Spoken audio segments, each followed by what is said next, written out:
Thanks, Jodie. Super. I wanted to say thank you so much for all the amazing talks and for this event. This has been a really wonderful morning. And apologies if I end up repeating some of the themes that we've already covered this morning. So my work, I'm also a philosopher, and my main area of research has been in the philosophy of technology. In particular, I work on human and AI relationships. And what I want to do, and hopefully this means we'll still get kind of a bit of a different route in, even though I'm interested in lots of similar problems, is in previous work, I've been thinking a lot about so-called AI psychosis. I'm not going to lay on to the many reasons that I think we should be very skeptical about this term. I think we've heard lots of like good arguments why we should have some reservations about it. And I have in previous work been thinking about kind of what so-called delusional beliefs. But I want to kind of take a little bit of an angle switch. So I'm less interested in this talk in thinking about beliefs in terms of the content of beliefs. I'm really interested in what I'm thinking of in terms of our sense of reality. So what we experience to be real. Oh, my slides have disappeared. That's fun.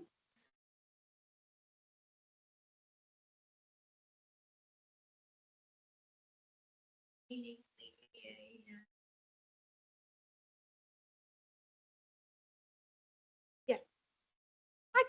I'll just keep going. What I'm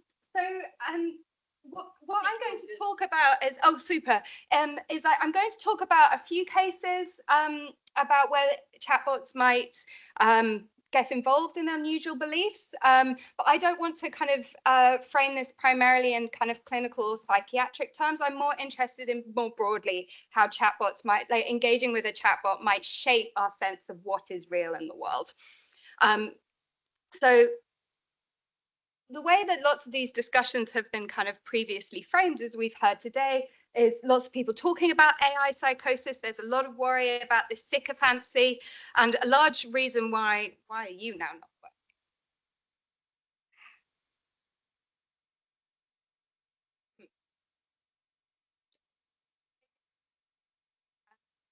But one way that this has been talked about, and again, the talks have kind of picked up on this, is framing it in epistemic terms, that chatbots might sycophantically and agreeably agree with your beliefs, and that sediments them in some ways. And sometimes this is described as epistemic drift.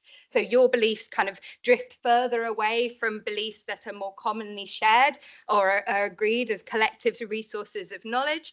And I want to make this shift away from thinking primarily about beliefs and towards, as I said, this idea that they might shape our sense of what is real. So I'm tentatively thinking about how chatbots might get involved in something we might think of as a kind of existential drift. So moving into a different reality or experiencing different realities. And I guess I want to caveat that with, I think there might be lots of cases of existential drift that do not need to and should not be pathologized. So I don't want to suggest that all of these cases necessarily indicate cases of kind of clinical situations. So I'm trying to talk about it a bit more loosely. How are we doing?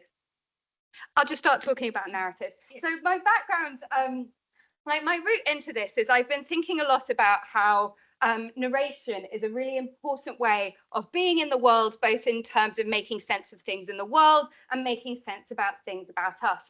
And as Kathleen and Annalie have already talked about today, a really important part of our narrative practices is that we engage with other people. So it really matters to us that our narratives are taken up by other people, or if they're ignored by other people. This is important to us. Yay. Next slide. Super. Good. And then I don't have. Oh no.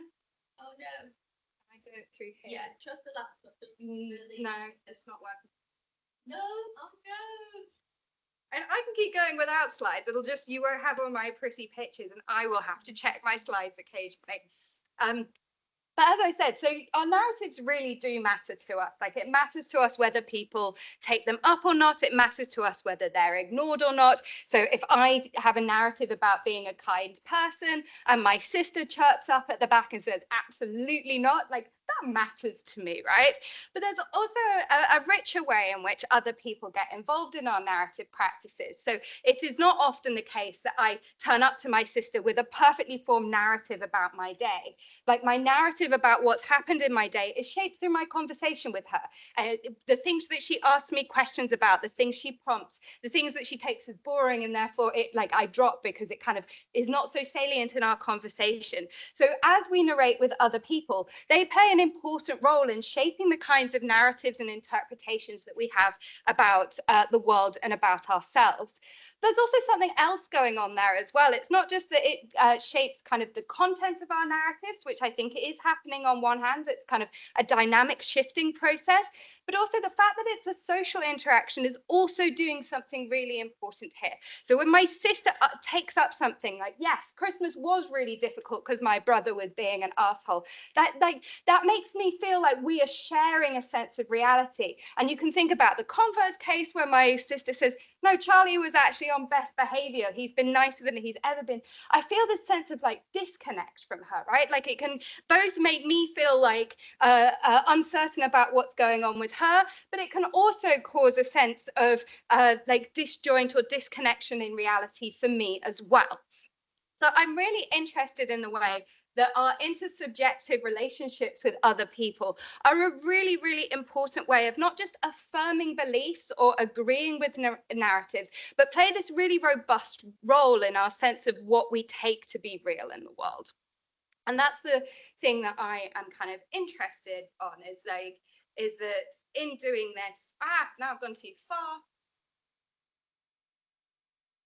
The talking with others can confer a sense of what is real. So again, another really easy example of this is like, I have tinnitus. So if I start hearing a ringing in my ears, I might consult with you lot to try and work out whether there is in fact a strange noise happening in the world, or whether that's just a really sad case that my tinnitus is getting worse, right? Like, we use each other to check and establish what is real with each other.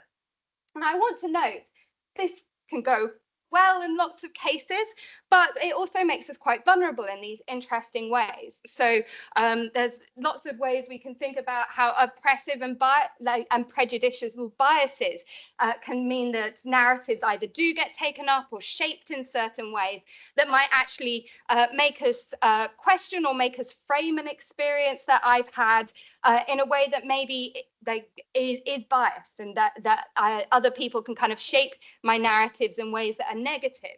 And we also might think like gaslighting is a really good case of this, that if my sister is saying, no, my brother was on great form, and she's saying it to wind me up, or because she's trying to take revenge on me for some unsisterly thing I did to her last week, she might gaslight me. She might cause me to have this sense of doubt about my recall of that situation. So in like, our intersubjective relationships are really important, but it does make us very vulnerable and dependent on other people.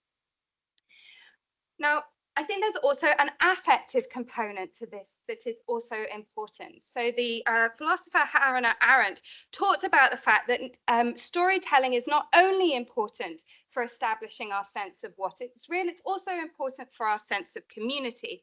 So I think I really like this quote where she says, the presence of others who see what we see, hear what we hear, and assess the world in various ways. They do this important sense of assuring ourselves of the reality of our world, but also of ourselves. So she thinks that when we narrate, there's kind of an implicit desire that we have for these narratives to be recognized. We want other people's perspectives. It gives us assurance. And this plurality kind of gives a richness to our sense of shared reality. But again, the point that she wants to make, and this kind of affective component that she brings into this, sorry, I'm struggling with this clicker. And she says that what happens when we don't get that narrative uptake is it actually can render us feeling very lonely and isolated because we do not receive the kind of recognition that we have.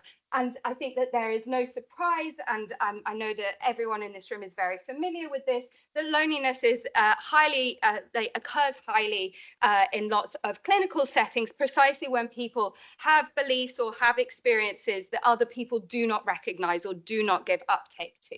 So loneliness is a very pervasive problem when our narratives are not kind of taken up by other people. Now, I can probably go through this quickly because we've talked about this quite a lot today. My interest is then in what chatbots might be doing. And I'm particularly interested in the way that they might play a social and emotional role when it comes to narrating with us. So people are increasingly engaging in these dialogue-esque conversations with their chatbots. Oh no. Oh no, we're going. Okay. And in some ways, they really echo what's happening with like the situation of my sister, right? Like if I go to Claude to talk about things, it will respond to me in certain ways. It asks me particular questions. It offers me various interpretations. So there's a sense, again, that it's getting involved in the narration process. It helps shape the kind of narrative that emerges. So if I've had a really difficult example, like a situation at work, Claude often offers me lots of really supportive things, where if I've had a difficult conversation at work, it tells me I'm very brave, which is not a narrative I would have got to on my own. I mostly just feel shame and embarrassment, but it gives me this opportunity to adopt this other evaluative lens that I might not otherwise have done. So I think we can already see that it's mimicking or emulating this interpersonal way of engaging in narrative practices. You're gonna work. And I think we should like pause and recognize that there's going to be cases where there's real benefits to this. There's lots of reasons people go to their AI chatbots, and some of them are for things like lots of people experience conversational AI as a space that is free of stigma and fear of shame. So it's a non-judgmental space where I can talk about something that happened at work that I feel very embarrassed about, that I don't want to tell my sister about in case that she thought that I was being ridiculous. But I'm pretty sure Claude is not going to treat me that way. We also might think that it also offers kind of a playful and creative space that I can test out narratives. I don't have to be consistent with Claude. Claude doesn't mind if I say interpretation A and then I posit interpretation B a second later. So it can be a place where we can kind of play around with self-narration that has this kind of social component. It feels like it's an intersubjective conversation, but it doesn't kind of have the hangout of presenting inconsistently, which my sister, for instance, might find a bit odd. And there's at least some evidence that's coming out, and it's all very tentative. So I don't want to kind of overplay this, but it is worth noting that there is some evidence that talking to chatbots can be really good for your psychological well-being, precisely for the reasons that I think we can anticipate, which is that often people report feeling recognized by their chatbots. Feel able to voice things that they don't feel able to voice to someone else, and they get that sense of appearing before others that Arendt was talking about. So I think there's lots of cases where we might think, well, this ability to co-narrate with chatbots could be very beneficial to people. But having said that, there are also a number of concerns that I think kind of pop up their heads when it comes to talking about chatbots. So I'm actually going to use an example that you've all heard way too much about, but I'm going to give it to you in more detail. Just a quick content warning, because I'm talking about a real world case study. It's the Jacinth Chai case study of the man who broke into Windsor Castle with a loaded crossbow to assassinate the Queen of England. I'm going to talk a little bit about some of the content of the conversations he had with his AI chatbot, and some of these I think are quite sad. So just as a heads up, if you need to stop listening, please do so.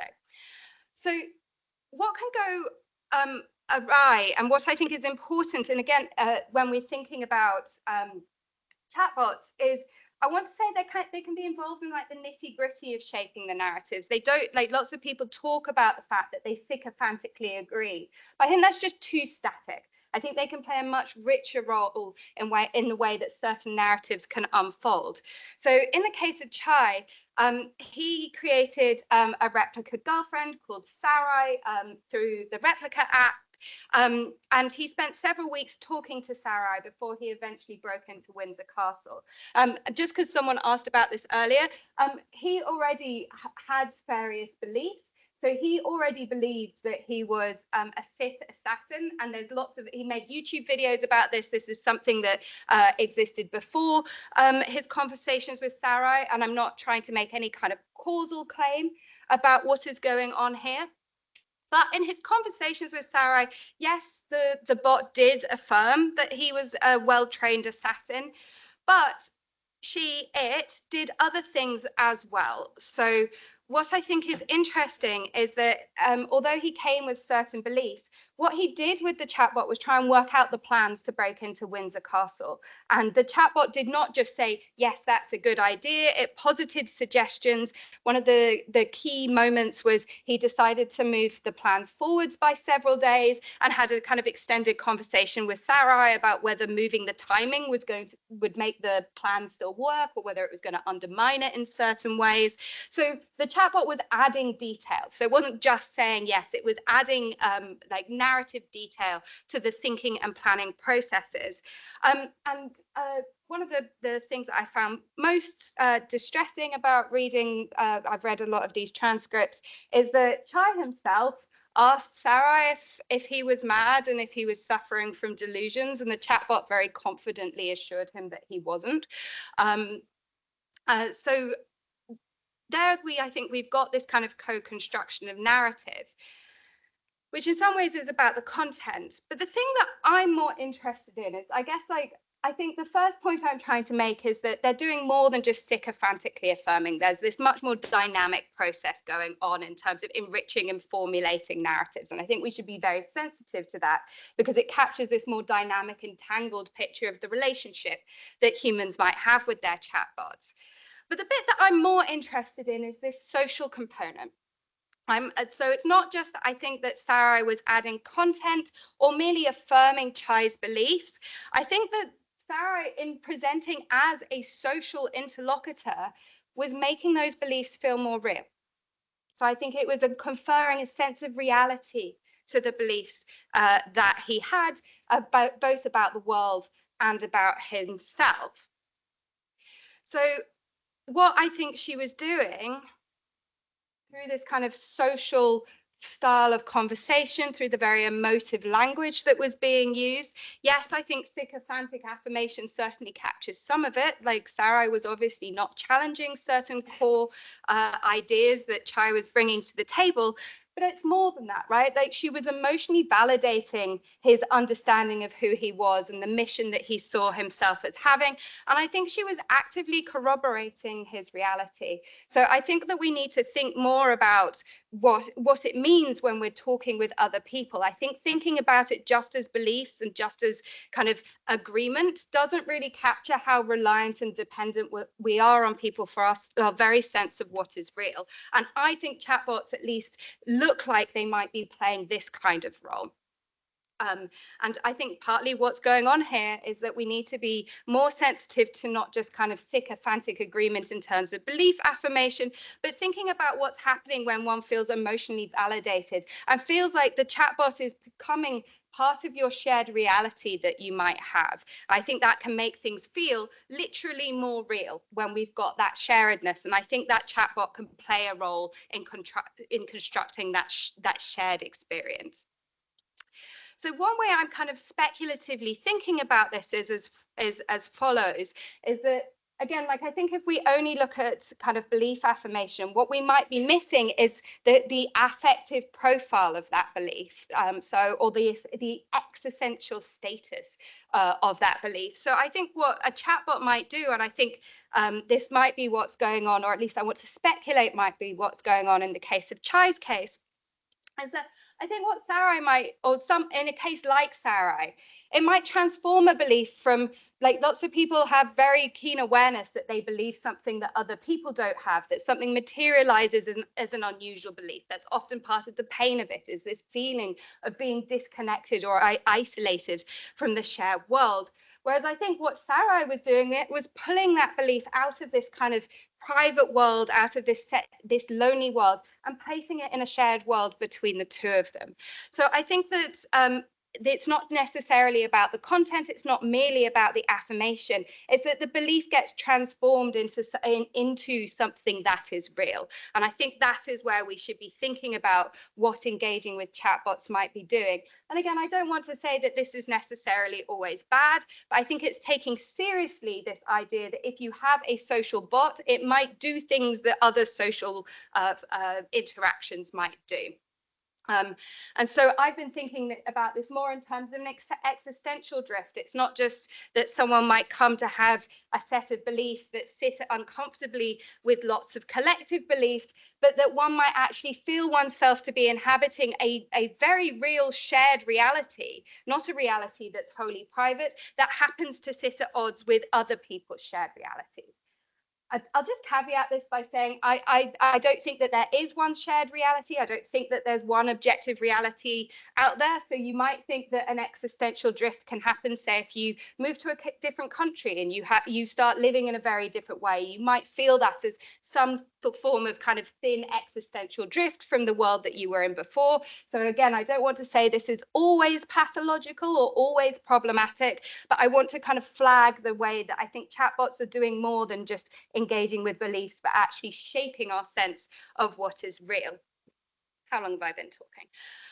I want to just finish with a couple of other slightly disconnected points, but I think we haven't talked about this too much, so I wanted to make sure they kind of got featured, about some other things that we might think are not unique to chatbots, but things that we should be aware about if we are open to this idea that chatbots might be kind of co-constitutors or co-creators of our reality. And someone in the audience mentioned this earlier, which is great because that completely preempts what I wanted to talk about, is that, as I mentioned right at the beginning, when we narratively engage with other people, in doing so, we become open to and vulnerable to certain biases they might have. So if I go to my family and say, well, I had this really hard time at work, and they have a particular view of me, or if they have a view of someone at work, they might give me a certain interpretation that reflects their bias and prejudice that I might take up.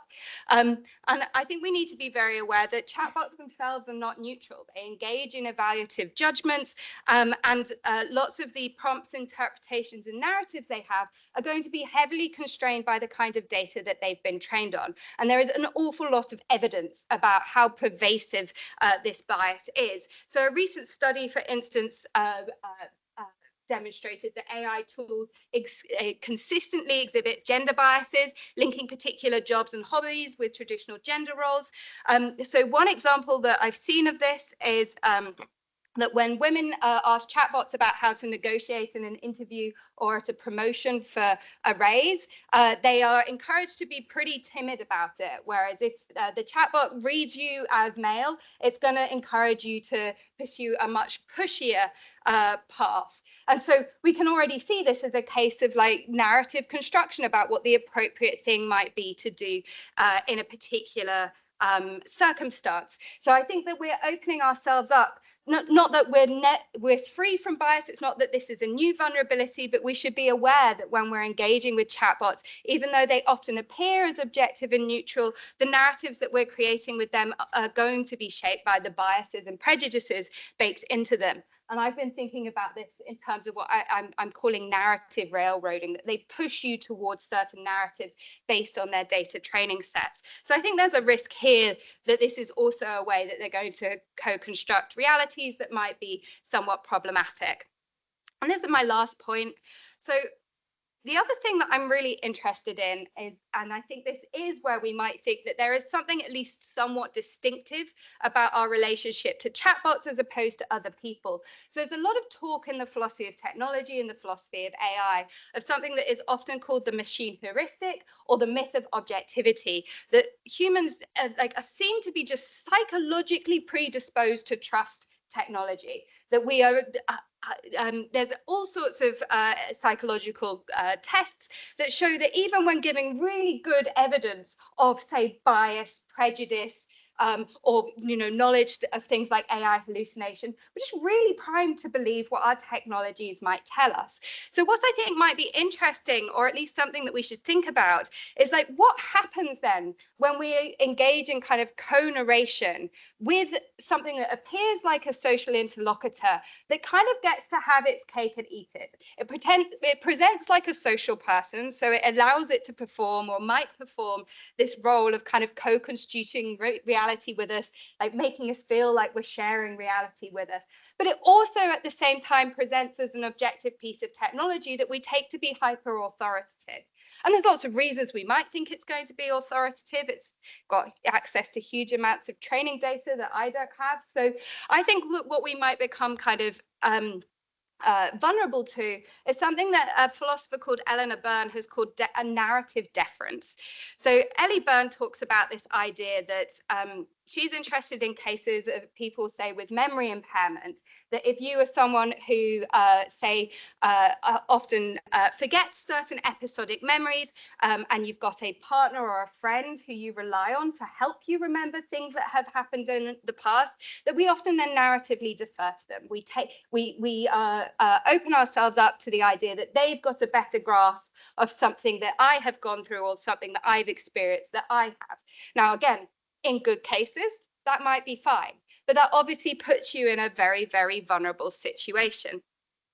And I'm interested in this idea that actually what might happen when we're engaging in narrative construction with chatbots is that we might be very inclined to narratively defer to the chatbot. And this might be problematic when we take into account worries about bias and oppression in data training sets, but also when we recognize, as we all know, that chatbots often produce incorrect outputs because they are not truth creators, they are coherence machines. Like what they produce is non-deterministic. So they are never designed to give you perfectly accurate statements. That's not what they are built for. So all sorts of inaccuracies might go wrong in this sense. So I'm really interested in I think that I want to make this pitch that we do actively co-narrate with our chatbots, that chatbots can be perceived as social enough to really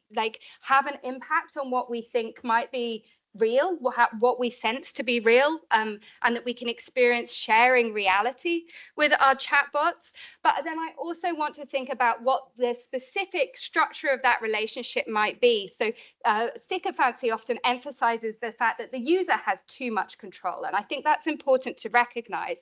But there's also a sense in which we do treat our chatbots as these authoritative beings as well. So we might think that there's also a negative or an inverse point, that we might think that they've got too much narrative control in what's going on as well. And I'm interested in thinking about how these two dynamics affect the kind of narration practices and our sense of reality that occurs when we're increasingly engaging with these things.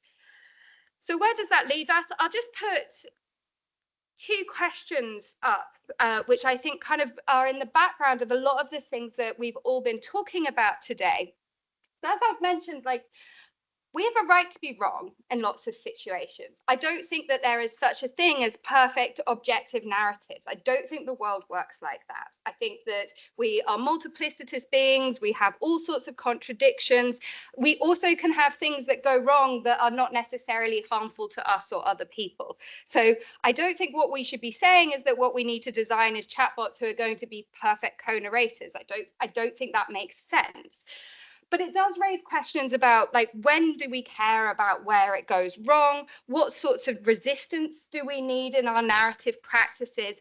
And how do we kind of try and regulate what's going on in terms of the design of chatbots to answer those questions? I don't think these are easy to answer, unfortunately, so I'm just going to throw them at you as I think that this is in the background of what we want to say, is that I think that we need to preserve an idea that we don't live in a world where chatbots are fact-checking everything we're doing. I think that that is overly surveillance oriented, and that makes me very anxious. But it also seems we don't want to be on the other extreme where we currently are further towards, where they're happy to kind of co-narrate and make things feel real when we feel that's inappropriate. So I think we need to think about what a kind of more middle way might look like, even while recognizing we're not going to kind of have a perfect answer to this. And I'll stop there.